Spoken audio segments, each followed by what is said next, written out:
My name is Dave Hollenbach, the host of From Embers to Excellence.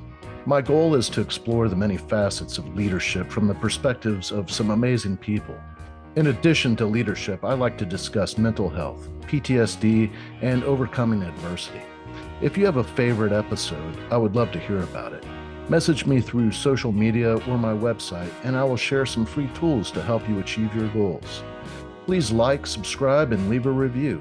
If you haven't purchased your copy of my book, Fireproof, please grab a copy today. Thanks for listening. Today I'm speaking with Neil Dudley. He is the host of the Cowboy Perspective Podcast. He is also the vice president at Pederson's Natural Farms, a farm with humane, organic, and natural practices. As for the Cowboy Perspective Podcast, he says that most of the things he is confident in today stem from the things he learned and continues to learn from the cowboys and cowgirls in his life. The Cowboy Perspective is his way of telling that story in hopes of being a resource to others. And man, I really appreciate you taking the time to talk with me today and share your cowboy perspective. And it was kind of cool before we started recording, the hashtag Cowboy Stoic. I'm gonna put that tag in the show notes for this episode. Yeah, I feel like this is a piece of that cowboy perspective. Is I kind of feel embarrassed at times to talk about myself, because those cowboys early in my life, you were never good at anything. And if you said you were, that was just made you lower than dirt. Nobody needs to hear you talk about how great you are. And I feel like stoicism is a really huge word. It's very important. I like the idea of those stoics historically, and even people like Ryan Holiday and others that are kind of giving us access to some of those thought processes. So calling myself the Cowboy Stoic does feel like, it might be a little bit bigger than what I really am, but if I own it, it's actually true. I am a kind of a Cowboy Stoic. I think these thoughts are super valuable to you as the listeners. By the way, I like to start this conversation with a big old yeehaw. I'm so glad to meet you, your listeners, and give you a chance to just hear about how I think about life and what I think it takes to be successful and go to another level. And if you aren't wanting to go to another level, you should be. I have to be. Dave has to be. We all have to constantly be leaning and reaching for another level. Yeah, man. Amen. There's no finish line. Yeah. So, let's start off with some of your background, and we'll start off with, where you were born and raised, and what was life like growing up on the farm. That's right. This is my favorite way of illustrating it. I use it all the time because it is probably the most clear way of how I grew up. I spent almost every night trying to sneak into my mom and dad's room and sleep by my dad's side of the bed. So when he got up in the morning, he would step on me and I would wake up and get to go with him. That is the childhood I remember. It's just so wanting to be outside on the ranch, riding horses, feeding cattle, farming, building fence, every little piece of that. I just loved it. And partially because I looked up to my dad in such a huge way. He was just God, he was just this larger than life figure who I looked up to so much. So that's where I come from. That's how I grew up. He was similar with his dad. I'm a very lucky person in that regard. I knew my grandparents, both sets of them, really well. I got to spend quite a bit of my life getting to know how they thought about things. They're some of those cowboys and cowgirls that poured into me, and they were different people. My dad's side of the family were ranchers, and they had been in the auto business and fixing flats during World War II, and this kind of like a dry goods store. My mom's side there were like one generation from German immigrants. And they settled kind of in a German community. That side, my grandmother was just this, I mean, amazing woman. Just, I never saw her not working her tail off ever. And that meant when she was playing with me, she was just busy. So all those things set the groundwork for my lens that I use to think about things through. So where exactly were you born and raised? Oh yeah, that's right. Central Texas, born and raised in a little town called Comanche. So I tell everybody we're kind of 2 hours from everywhere. We're 2 hours north. We're 2 hours north of Austin. We're 2 hours southwest of Dallas Fort Worth. We're kind of a couple of hours southeast of Abilene, just in the very center part of Texas. And I guess that's your geography is a lot of what you know and learn and see. I mean, I know mesquite trees and kind of being the top end of the hill country and deer. Now we've got wild hogs. Some of that wild game was just a part of my life too. Give me a little bit of the history of Pederson Farms, like, who founded it and what was kind of the philosophy behind doing what you do now. There's parts of it I don't know. I wasn't there for. So the company's been in business for 30 years. It was founded by a guy who really was raising pigs to what was at the time called process verified. It was a USDA program where they were verifying your kind of animal husbandry as well as antibiotic use, et cetera, in this program.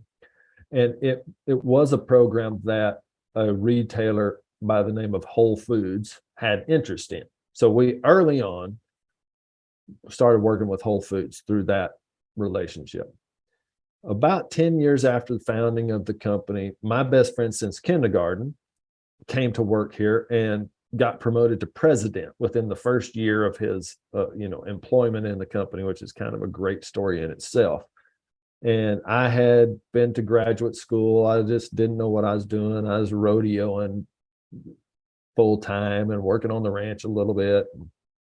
He called me and said, "Hey, why don't you come over here and start working at this bacon company? I just got made president." And I kind of laughed. And, what? Like, didn't you just get out of college yesterday? Well, how'd you pull that off? And he's like, I don't know, but I've got the reins now. Why don't you come help me? So I did.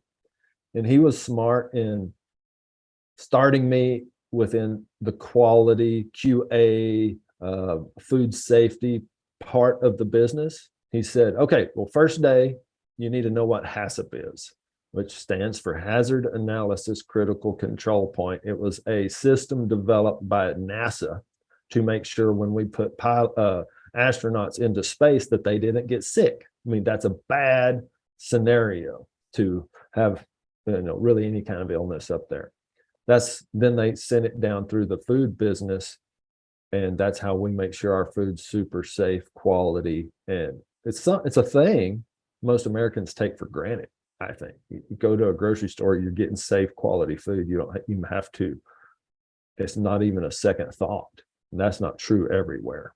That rambles a little bit. I mean, ultimately, it's just a couple of cowboys that think a handshake's really damn important. And everything we do revolves around that. Well, it's our reputation, it's our expectation of ourselves and our company and our brand that people can trust us. And that doesn't mean we get it right every time. We absolutely don't get it right every time, but we're going to stand behind it. We're going to do everything we can to fix it. And even in some cases, you can't fix it good enough. I mean, there are situations where somebody feels like we took advantage of them and we can't unravel that. But it's rare. Now, 20 years in the business, I think that kind of speaks to, the truth is we're pretty good. We want to do good business. And that's our main philosophy. Keep growing. I could tell by the way that you were explaining that there have been some ups and downs. There's been some lessons learned through, the growth of the company. And I was just wondering, like, just from your perspective and your role at Pederson Farms there, that what are some of the lessons that you've learned through some of the mistakes that you've made? I love it. That's one of my favorite questions to ask anybody. And I have, I guess as really the same as anybody, tons of those. Probably the mistakes that turn out to be the most vivid in my mind have to do with relationships and people, and not valuing that enough on occasion with employees of the company. Look, I came from roping calves, working on a ranch, to a part of an organization that needed me to be a leader. And I didn't know how to lead. I mean, I still am trying to figure it out. So along the way, I didn't value a person enough. I didn't let them know that they were valued. I didn't hold them accountable in a fair and open, honest way. And so they missed their opportunity to bloom and be all they could be, and so did I. I mean, so those are kind of the mistakes I would like everybody to think about. If you are leading your family, everybody's leading somebody within an organization at a top level or even within teams of the organization. I like people to just think, I've got to get better. I'm a pretty good leader right now today. And I've always kind of been cut out for that. I was captain of the football team. I was president of the rodeo association. I end up being on, service organization boards. And next thing you know, I'm a president of that board. I think that's part of the cowboy thing. Is I think responsibility is my job. You have to be willing to take the responsibility and risk the scrutiny that comes with that. So I encourage everybody, be leaders. Specific instances of these failures I've had is missing the value that a player on our team had, and they go somewhere else and do great things. And man, they could have been doing that for us. But I was too egotistical, selfish, young, immature, all those different things to allow them to teach me. Yeah, I love that kind of answer, and I love how you tie it to leadership and and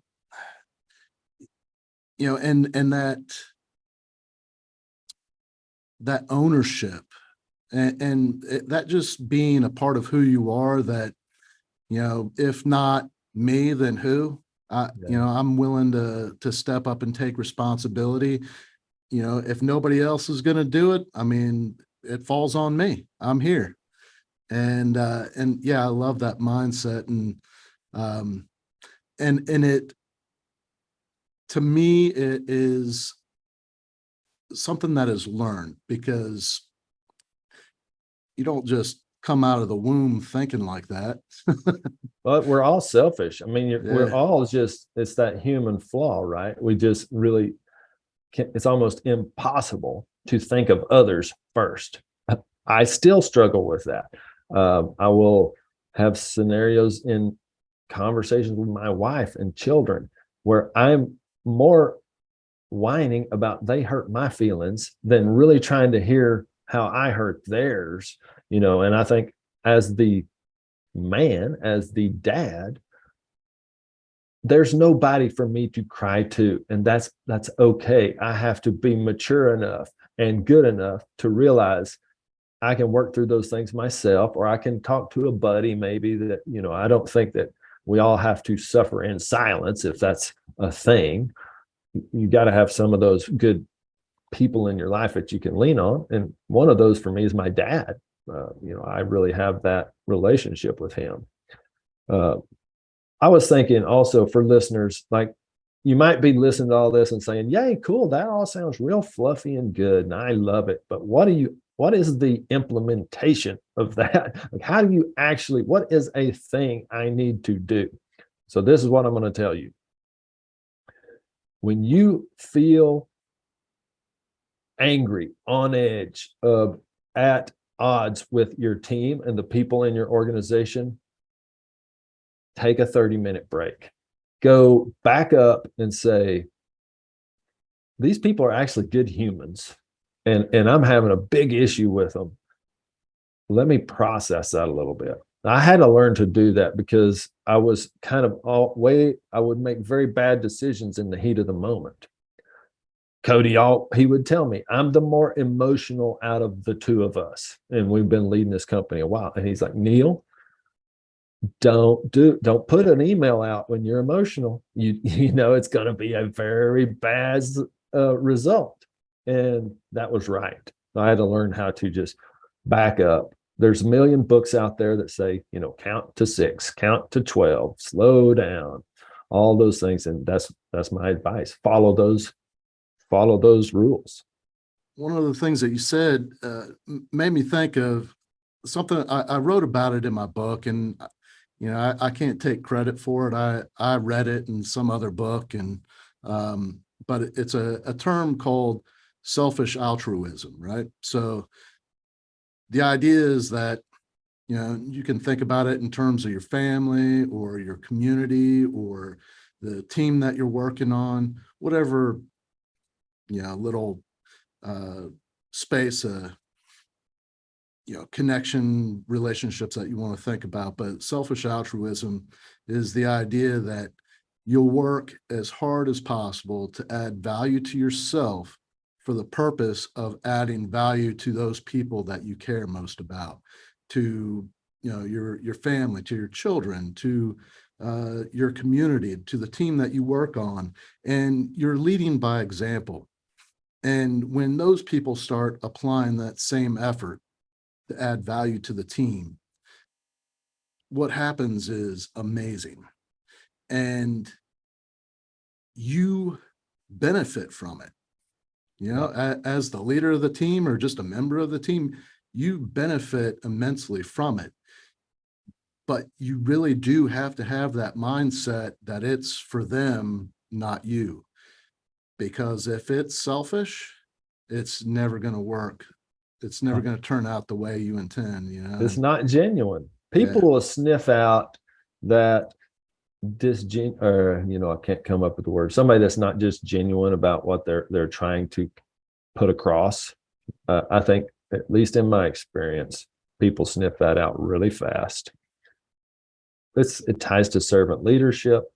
The word I've heard in other content I consume. I drive quite a bit, so I like listening to your podcast, other podcasts. That's part of my just opportunity to take that time to add value to myself instead of maybe just zoning out and listening to some music or something. I just prefer to kind of try it. And I don't remember everything I hear or listen to. It's partly why I think these conversations are so great. There's a good chance what you stand for, what I stand for, and how we can help others, they've heard it before. I mean, we're not really inventing any super special thing nobody's ever heard of, but maybe we say it in a way that lands in their life and they go implement it, because it's all in the implementation. You can know all this stuff, but if you don't put it to work, it's basically just like not knowing it. And you can probably speak on this. I mean, I know this is the case for me, but since starting this podcast, the people that I've been able to interview and have conversations with, those conversations, the back and forth has added so much value to me and helped me better relate to the people in my life and really understand myself better. Yeah, absolutely. Well, it happened to me just yesterday. My wife and I are driving back from a trip. We'd been at a conference, and we're kind of having a not comfortable situation. Just stuff in life is happening with our kids, and I feel about it this way, she feels about it that way. We're talking, and eventually she just looks at me and says, everything you say right now is negative. And she was right. And that's not the kind of person I want to be. It's not the kind of person I think I am. But in that moment, she told me the truth in the real honest, open, vulnerable way, and it was so valuable to me. That happens on podcasts as well, maybe not as blatantly, but just in conversation. Oh wow, I never really thought about it like that. No, that's kind of interesting. Maybe I want to think about it a little more that way. It's funny that you should mention the negative mindset, because I want to say it was just yesterday, and I've had this conversation in the past about, the neuroscience of the brain, how just the caveman in us, we are all hardwired for survival.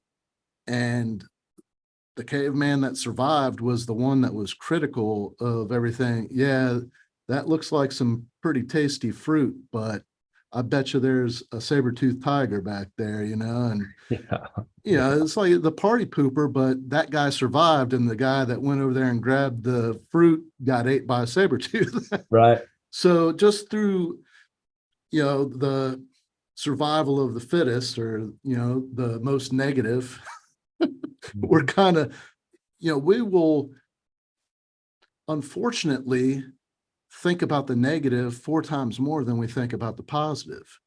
Good stuff will happen to us all the time, but what is most noticeable to us is the negative. Yeah. And it really has to be a conscious decision to look at the positive, embrace the positive, and feel it.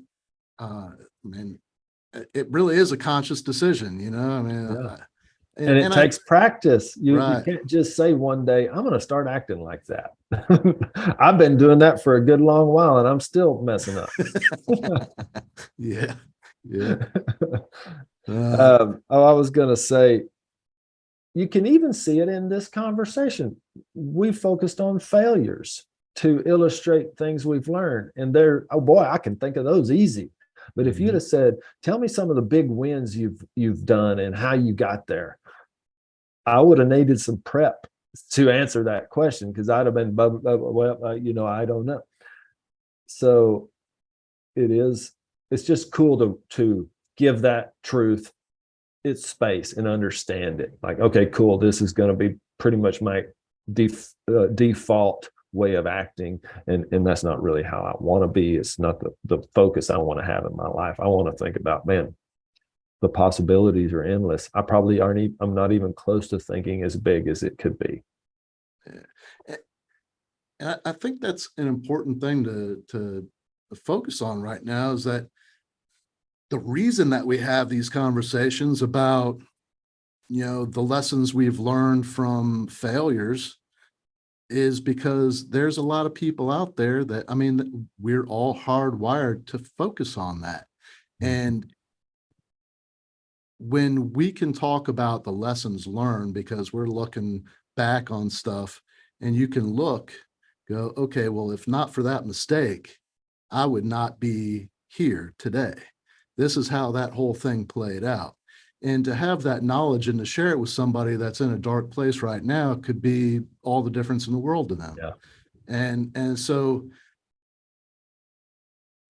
looking at our conversation in that context of okay, we've all had these failures, and even somebody that is the vice president of the farm that gives Whole Foods their bacon, you make mistakes, everybody freaking makes mistakes, and it's what we do with those mistakes. We can allow it to define us, or we can allow it to refine us. Yeah. So I'm curious, would you mind talking about some of the guests that you've had on your show, and maybe some of the aha moments you've experienced? Yes, I love that. I mean, part of the guest network I've built is doubled my value in myself, in the marketplace. I did want to go back really quick and say, let's say a comparison scares me in some of these situations. Like, if you're listening to this, don't be comparing yourself to me.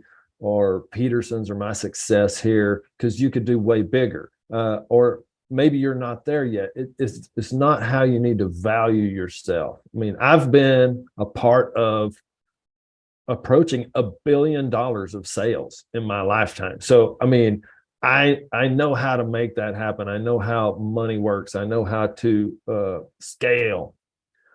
But I'm not perfect at it. Some of it was feeling my way through the darkness to that truth, and timing and all those things. So, and there's guys that have done, they make $1 billion a month. So it's just all about perspective in that regard. I just wanted to touch on that real quick so everybody realizes, if you're listening to this, I appreciate that. That means you're giving us some status within your life as a person to pay attention to. And I just want you to know, like, that doesn't mean compare yourself to me. That just means I'm access to some information. Right. Yeah. And there's those people in your life that led the way for you. That's right. 100%. And some of them led it in ways that had zero relationship to money. We use money as a measuring stick a lot of times, but I think happiness and time value is really a measuring stick I like to try to keep my mind on.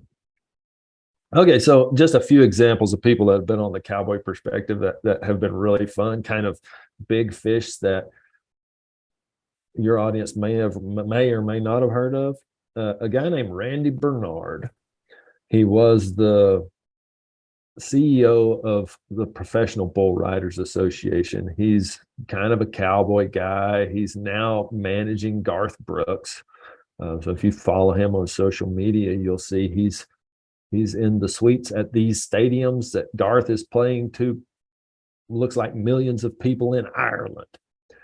One of the most valuable things he said to me was, in my early career, the talent that I had coming to my business, my team, my show, I wanted them to feel like rock stars when they came. I mean, I did everything I could to figure out how to have them arrive in a limo to a green room that was super special.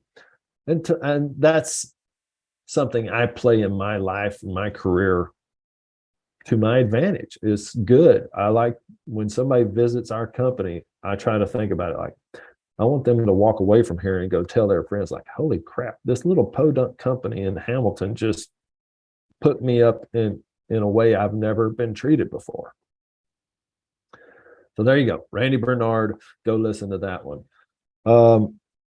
Another really fun one to just get a real cowboy perspective that's rare is a guy named Jim Sharp. And this is going to have kind of a bull riding theme. I'm not only friends with bull riders, but it just turns out this Jim Sharp guy is a very quiet guy. I'm really surprised I was able to get him to come on and talk about his career. But he was the first guy to ever ride all 10 bulls at the NFR.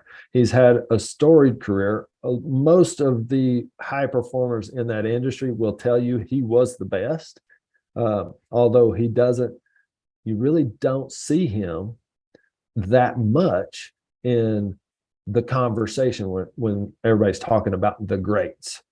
He's just not that really charismatic kind of guy, but his conversation was super fun to just hear how he thought about. Like, I'm like, who was your hero, Jim? I didn't really have one. That's what I wanted to do, so I did it.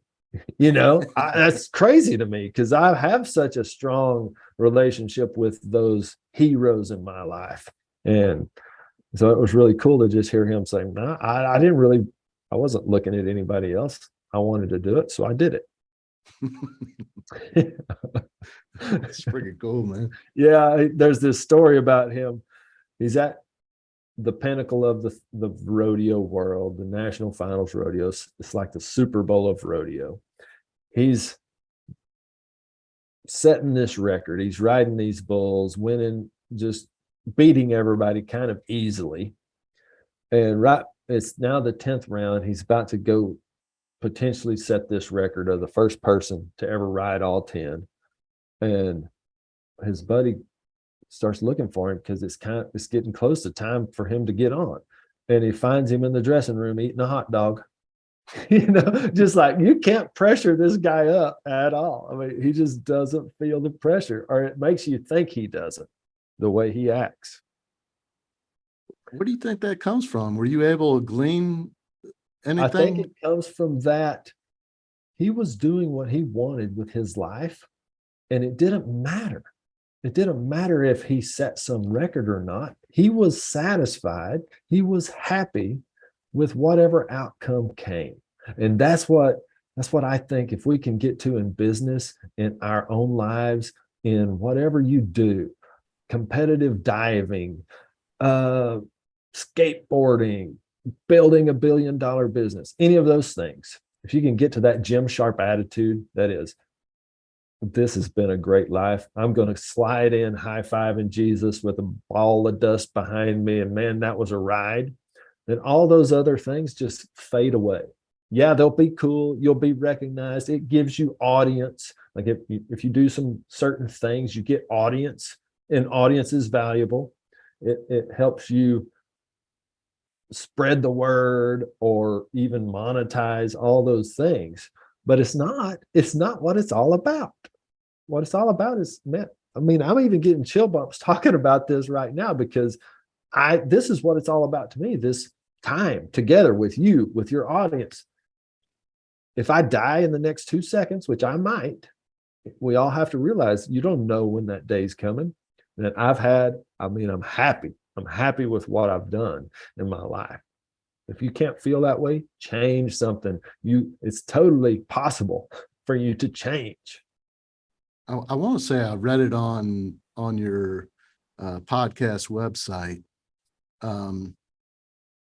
but something that you talk about, this cowboy perspective, but how you can deploy grit, determination, humility, and faith in your daily life. And what can we explore the 4 of those? Grit, determination. What's the difference between grit and determination? Yeah. Okay. I think let's start with faith. Ultimately, that's the building block. It all begins there for me. And I'm lucky. My mom and dad handed that to me. Like, I didn't have to really go get it. They gave it to me as a kid, getting me in church, around other Christians. And this doesn't mean I'm telling you, if you're not a Christian, you're in big trouble and the world is, all this. I'm saying it works good for me. I feel God in my life, and I want to tell people about that. So I start with faith and just understanding, man, I'm forgiven. Like, I'm forgiven. It's okay. There's such a thing as grace in all these things. I'm such a flawed person. Like, the church should have this sign on the front that says only screwed up people allowed, because there's no perfect people walking into a church. I mean, if you're perfect, you don't need the church. And church could even be a bad illustration. You don't need any improvement of any kind. Sometimes church could just be talking to a friend that is nice enough to tell you the truth about something. All right, so faith starts there. Grit and determination. So let's say grit to me feels like the dirt. Like, I don't mind getting dirty. I don't mind getting gritty. It's almost like wet and sandy within the Navy SEAL kind of structure. Like, it's raw, it's painful. That's that kind of feeling, where determination doesn't necessarily mean to me that I have to be all that dirty. I just have to be willing to go find a shower, and get cleaned up and go again. What was the 4th one? I don't know if I could pull it up. Humility. We touched on it. And yeah, I mean, I'm with you all the way here. And like on the back of my shirt. Yeah. I don't know if you can see it. Oh yeah. Be humble or be humble. Be humble or be humbled. Oh, So, there you go. Be humbled. I couldn't see the ED. yeah. So if you don't have humility, somebody will dish it out to you. Yeah. Believe me. I mean, that happened to me as a young kid with those cowboys I'm talking about. Like, it's partly why I think I have a bit of a issue releasing the humility at times to say, yeah, I'm pretty world class at some of this stuff. I really am. I mean, put me with the best, I can hang. But humility in my mind is knowing that and not needing to put it in anybody's face in real life operations. Operations might be the wrong word. Real life, just interactions, relationships. I know I'm good. I don't need to tell them. They probably know it too. That's partly why we're doing this thing together. And the facts are, they could be better than me, and I don't know it. Some of that is that cowboy humility is just turned out to be really valuable. Although I love bringing it up for that purpose too, to say you also have to be willing and able to give yourself the credit in a way that's not. I'm not trying to say, yay, look at me, beat my chest, any of those things. But I can also own it. It's like, take a compliment, hey, you're really good. Thank you. I appreciate that. I'm working hard. I want to be better, but I'm glad that you can see that in me. Yeah. I feel like that humility piece is definitely you gotta know where you're at, what your strengths and what your weaknesses are, and even if you're operating at a much higher level than somebody else in some area of life or profession, that individual may have something to teach you. And if you've got the humility, as just part of who you are, that you are open to receive something new from somebody that maybe it's out of the blue that you learn from this person, and uh, I've learned some of the most important lessons when I was a battalion chief. I was learning from people that worked for me. Just having, uh, I guess, just being open to hear their ideas, even if they didn't have all that much experience. Sometimes they'll surprise you with how intelligent they are. They might not have the experience, but their brain works in such a way that they could enlighten people with all the experience in the world. Yeah. Well, I mean, that's so true. I'm trying to think of a great way to illustrate it. Like, I'm a really high, like, man, give me a horse, I can do about anything.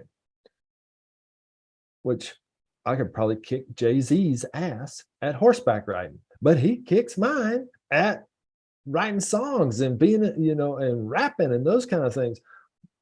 The world paints this picture of certain skills being so valuable and so much more special, partially by adding money, partially by making it a monetary thing, and partially by just fame, right? So you'll feel like Trump's kind of one of the examples I use.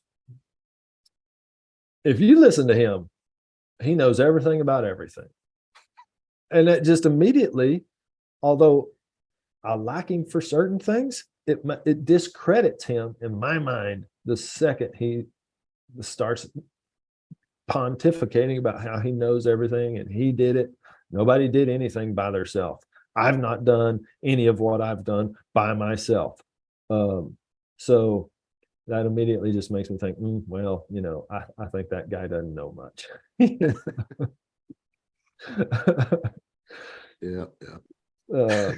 So those are just some examples of how you can learn from anybody. The fact that you're a high performer at this thing doesn't mean that you're a pretty poor performer at a lot of other stuff. And somebody else could be a high performer at that, and that'd be cool. I mean, I can't dance a lick. I mean, I could dance like some two-stepping at the bar or something. But like dancers, they impress the heck out of me. I love that. I mean, I think they're some of the most athletic people. It's fun to find value in lots of kind of weird places that you wouldn't necessarily expect. I think I read that you've got 2 daughters? Three $3. Yes, sir. And how old are they? 12, 11, and 8. Oh man, that's so. I have one daughter. I have one child. She's 15, and when I was going to become a dad, and they, you get the sonogram, and they tell you, oh, it's a girl. I mean, I was so confident that it was going to be a boy, Yeah. and I was like, yeah. No, I mean, how do you know that that's not like just a little tiny penis, Yeah, right. That's just, I don't know. I think the angle's bad. Yeah. So, but man, when she was born, my life changed in so many amazing ways. And to be the father of a beautiful young woman, I can't imagine, how I feel like I've become so much more of a man for having become the father of a little girl, Yeah. and there's certain things that I try and pass on to my daughter, and now, so talking with you, you have 3, and knowing that our time can come to an end at any moment. If that were the case for you, how would you want your daughters to remember you? And what do you think the most important lesson you've taught them thus far is? Well, I really have to answer 3 separate answers because they all 3 really need a different, most important lesson. I kind of want all those things that anybody does. I want them to remember me as like, I knew Dad loved me. There's no doubt. I knew he loved me. And actually part of how I knew that is because he was hard on me.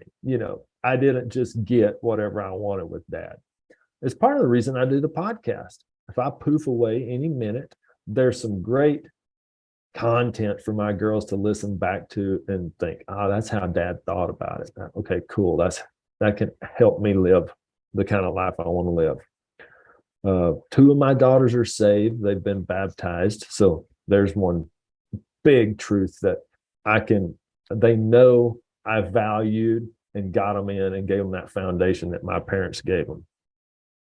Okay, so for the oldest, I hope she remembers the pressure I put on her to not accept where she's at. It's not tied to our love. It's tied to getting all that life that's out there and available for you. My love is not tied to your performance. My love is big enough that I want you to do hard things, right? The middle one is, she needs to temper that a little bit. Like, she's got to release some of that pressure she puts on herself. I don't even know if I'm answering your question. I can't really dictate if they're going to remember these things about me. I would hope they would. I would hope, like, when I'm gone and they're done mourning that, because it's just a sad truth, they kind of lean back on just some of that stuff that's in their brain that I put in there. Like, you have to talk to your kids and them totally be looking out the window and just hope it goes in. And I know it does, because my parents did that for me. Yeah. There's stuff in my brain that I don't even know I'm accessing, that they just told me so many times and I never consciously took it in, but it's there. And I would say, for the youngest one, I'm not 100% sure yet. She's 8. She knows I love her. She's probably the most naturally high performing of the bunch. She kind of is good at it. I've got two daughters that battle dyslexia, and I try to tell them, don't you know this is actually kind of a gift? You're being challenged. Like the pain, the failure, the challenge is the life. And it's not going to be that way 24/7. But those things are what help you be the best you can be. There you go. That's my rambling answer to a pretty simple question. Nah, man, that was awesome. And so for the follow-up is, how have they taught you to be a better man? Oh, yeah. Well, that one's easy because I have to cry and fall on my knees and ask for their forgiveness when I'm just an a-hole because of my own personal ego, expectations. And that's a fine line. You know, the flipping from great parent that holds them accountable and is just teaching them the things they have to live and be good citizens, good contributors to our world. It's a fine line right then to a-hole. You just went that fine, you just stepped over too far. Now it's more about this passive aggressive BS that I will do, I have done, and I have to just, and they forgive you so fully and freely the second you'll just be honest with them. I think the world does that, like people, and it's hard, like just being really truthfully apologetic and owning those things that you do to others. That's hard. But if you will do it and practice it and try to pick every time you do it and deal with it, it really frees you up. It frees that conscience. I sleep so good. If you struggle with that at all, just start owning it. And it's hard. Nobody wants to admit, oh, I was an idiot. That was super mean and unfair. I really appreciate you taking the time with me today. And I'm curious, we've talked about so many different things now. Is there anything that we haven't touched on that you feel is important for us to discuss before we go? Yeah. I don't think we touched on nutrition and Okay. how important food is. If you're eating a crappy diet, there's no way you can be all you can be in life. So I'm begging you. I'm not saying you got to eat meat. I'm not saying you got to eat vegetarian. I'm saying spend time, which we all only have so much, allocate some time in your life to really getting serious about your nutrition and eating quality food. Yes, I feel like Pederson's is a great solution for quality food, but this is not a Pederson's commercial. It's not the Cowboy Perspective commercial. It's me trying to genuinely tell you. It's almost like I'm saved. I'm a Christian. That is a basic building block for my life. It has to be there for me to have success. The quality nutrition is the same. It's the same exact. You have to put that in, or you're just not going to be able to do those things that you want to do. You're not going to, let's say you make it to granddad. Well, it's not going to be any fun being granddad because you can't do anything with your kids because you're not healthy, you're not fit, you're not able. That's what I would say. I just kind of like to leave it with. We didn't touch on that. Every other thing we touched on, I'm super passionate about and excited to share. But health is a big one. In multiple conversations that I've had about the development of high performers, those three areas that you got to focus on: your mind, body, and spirit. And I mean, we did talk about each one, just not really maybe in that context, but we've got to work on the inside. We've got to take care of our bodies. And if you're eating junk, you're not exercising, it's going to be hard to maintain the other two as well.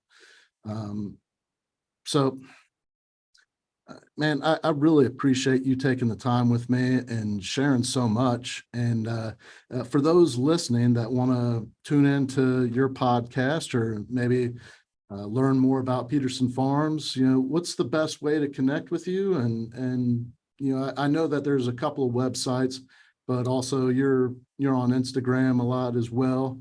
Yeah, So if you could share those links with us, and I'll have them in the show notes as well. sure. It's kind of that double-edged sword too, because I'm on that damn phone way too much. It is just a fact. And we have a policy around our house, turn the phones off on Saturdays, just turn them off. Let's be a family. Let's do things. And that's hard to do. I mean, it really is. So I'm sure everybody's experiencing that. But I'm on them a lot. If you want to get in touch with me, the Cowboy Perspective on Instagram, Pederson's Farms on Instagram, Neil Dudley on Facebook. I'm on LinkedIn. You can look me up there. If there's any way I can help you, I'd be glad to. It's actually a gift to me that you would even consider me as somebody that could help you. So don't hesitate to reach out. I say yes just about every opportunity I can. It's partly the salesman in me, Of course, yeah, I'm trying to make a living. Part of how I sell is for one more person to hear about what we do, and then there's that chance they like it or don't. Well, okay, cool. The no's fine either way. I just want that opportunity to have your attention for a little bit. And before we go, I have a really short story. My connection to Whole Foods. Seeing that you were with Pederson Farms, I'm familiar with it. And before my daughter was born, my wife at the time, she worked at Whole Foods. It's a great company, a great organization, and it's huge for the community. And as the lieutenant of a fire station in a pretty rough part of town, I was running to this one particular house. The father was deaf, and he had three sons, and the mother had left. And the father could not afford to feed his three sons and himself. So he chose to feed his three sons, and he was like emaciated. And the oldest son was pretty messed up from his mom leaving. Yeah. And he was not being a very good role model for his younger brothers. And he was the kid that we were running on the most. And I started recognizing like the need there. And it just so happened that Whole Foods had this program going on where they were trying to teach nutrition to some of the firefighters, and they would come out to the fire station and bring some food and cook for us.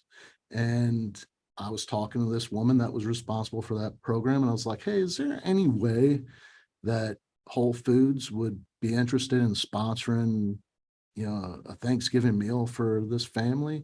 And she was like, I'll do one better. And they stocked their kitchen. They brought out a Thanksgiving dinner. And then they did it for Christmas as well. And, we did a big thing where we bought toys and supplies and stuff like that for that family. And it's just, it's to be embedded in the community. I feel like that is very important to Whole Foods and their way of operating. So, I think it says a lot about Pederson Farms that they're involved in, because I know they're very selective on who they work with. And so, yeah, man, I wanted to share that story because that really blew me away. Whole Foods is an incredible organization. Well, see, we're just going to have to talk for another hour, because you telling that story is a perfect illustration of first responders. I mean, it's just, you had the heart to want to help them. And organizations like Whole Foods and Pederson's, we do a big event where we raise money for kiddos with type 1 so we can provide their Dexcom units, like continuous glucose monitor units, and their glucose and supplies for a whole year. So we're raising money for that purpose. We can't give that to people if we don't know, if they don't apply. So Whole Foods is looking to do these things, but if there's not somebody there, you pointing out the thing, then it doesn't get done. So it's I'm sure you have a lot of firefighters, I don't know, I call them first responders. I don't even know if that's fair. Heroes, it seems like a better word to me, although most of you won't accept that. I just want to say thank you to you. You're listening now. You are a hero in this world. Keep it up. Thank you so much, Neil. I really appreciate it. And I hope we can stay in contact. And yeah, man, blown away. What a great conversation. I wasn't sure. Yeah, man. I wasn't sure. Like, I knew it was going to be cool. I just didn't know, like, in what direction it would go. You never know. Sure. But man, thank you. I'm blown away. Well, I'm sensitive to my own personality in this way. Like, I love these conversations. I love the conceptual exploration of good, bad, ugly, otherwise. I am aware that a lot of times that doesn't leave people with these actionable things to go do. The facts are, I can't give you the actions. You have to go find. Nobody gave me every action that I deploy in my life. I've built it. I had to go find it. I want to inspire you to go find that for yourself. Me giving it to you isn't fair. You have to go figure it out. That's the thing that is the great thing. So I'm not going to tell you. By the way, I don't know, but you can get there. Awesome, man. All right. Well, for all you guys listening out there, make sure you check out the Cowboy Perspective Podcast. Check out Neil on Instagram and Facebook and LinkedIn, and check out Pederson Farms. And when you're in Whole Foods, go, hey, I know the guy that makes this bacon. Oh yeah, real quick, because this could be confusing. They're not going to see Pederson's in Whole Foods. When Amazon bought Whole Foods, some of the top brass was really mostly wanting to avoid competing with other retailers. And Pederson's brand was in everywhere. We were trying to grow our brand. It was our job. So we bought a company called Nature's Rancher. So in Whole Foods, Nature's Rancher is the exclusive brand. We control, we make those products, but it's not Pederson's. You can see a little Pederson's logo on the back on quite a few of the items, but if you're in Whole Foods, look for Nature's Rancher. Everywhere else, Pederson's with a D. A lot of people call it Pederson's, but it's PEDERSONSFARMS. That's the other kind of funny thing, man. I can roll that off my tongue fast, because when I'm giving out my email address to people, it's like, Neil at PedersonsFarms.com. PEDERSONSFARMS. If you don't get all those S's, I ain't going to get it. All right, brother. Man, you have a great rest of your week, a great weekend, and I'll talk to you soon. You bet. Let's stay in touch. I absolutely enjoyed meeting you. It's funny how these podcasts work. Like, we never talked before. Never seen your face. I only know info from your podcast. You've researched me a little bit. That's our only relationship. Now it's a lot deeper. It's a lot better. If there's anything we can do for you, I sure would love to.